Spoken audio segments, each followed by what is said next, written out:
मराठा आंदोलनाची मुदत संपलेली आहे. 6 वाजलेले आहेत. आंदोलनाला संध्याकाळी 6 वाजेपर्यंतचीच मुदत होती. आता ही मुदत संपलेली आहे. आपण थेट जाऊया. आमचे प्रतिनिधी सागर आवड आपल्या सोबत आहेत. सागर, मुदत संपलेली आहे. जरांगेंची काय भूमिका असणार आहे आणि सरकार काय भूमिका घेणार ते बघणं खूप महत्त्वाचं आहे. काय घडतंय?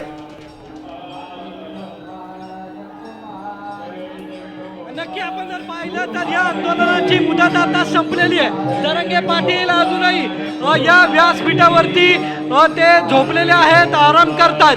आपण जर पाहिलं तर 6 वाजेपर्यंतची मुदत होती. पोलिसांकडून सर्वांना बाहेर काढले होते. 6 वाजेपर्यंतची मुदत होती, मुदत संपली. आपण जर पाहिलं तर कुठलं उत्तर जे आहे ते दिलं जात नाही. 6 वाजेपर्यंतची मुदत होती, आंदोलन सुरू आहे. आता पाटीलाचं कीर्तन चालू असल्यामुळे या ठिकाणी मराठा बांधव येत आहेत. 6चा टाइम दिलाय, पण मुदत वाढ भेटावी आणि पाटलांनी निश्चितच सरकारला जाग येणार आहे आणि या सरकारला घडवा शिकवण्यासाठी सरकारला जाग यावी यासाठी सर्व आंदोलक आक्रमक झालेले पाहायला मिळतात. आंदोलनाची मुदत संपली आहे. 6 वाजून गेले. तुम्ही ठाम आहे आंदोलनावर? आंदोलन ठाम आहे, आम्ही थांबणार आहे. जोपर्यंत पाटलाचा आदेश येत नाही तोपर्यंत इथे थांबणार आहे. आपण जर पाहिलं जोपर्यंत पाटलांचा आदेश येत नाही तोपर्यंत जागा सोडणार नाही अशी भूमिका या ठिकाणी आपल्याला पाहायला मिळते.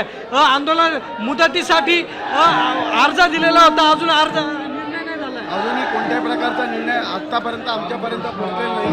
आणि महाराष्ट्र समन्वयक म्हणून जी माहिती आता आम्ही आमचे जे वकील साहेब आहेत, तिकडे वकील साहेब त्यांच्याशी चर्चा चालू आहे.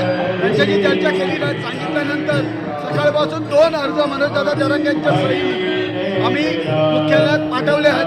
आम्हाला अपेक्षा आहे की पुढचे दिवस वाढून देऊन मराठ्यांना जो आक्रोश आहे तो आक्रोश थांबवण्याचा सरकार प्रयत्न करेल. की आपण जर पाहिलं तर मुदत संपली आंदोलनाची.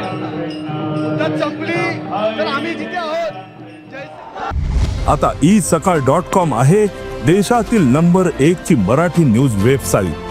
प्रत्येक अपडेटसाठी isakal.com ला नक्की भेट द्या.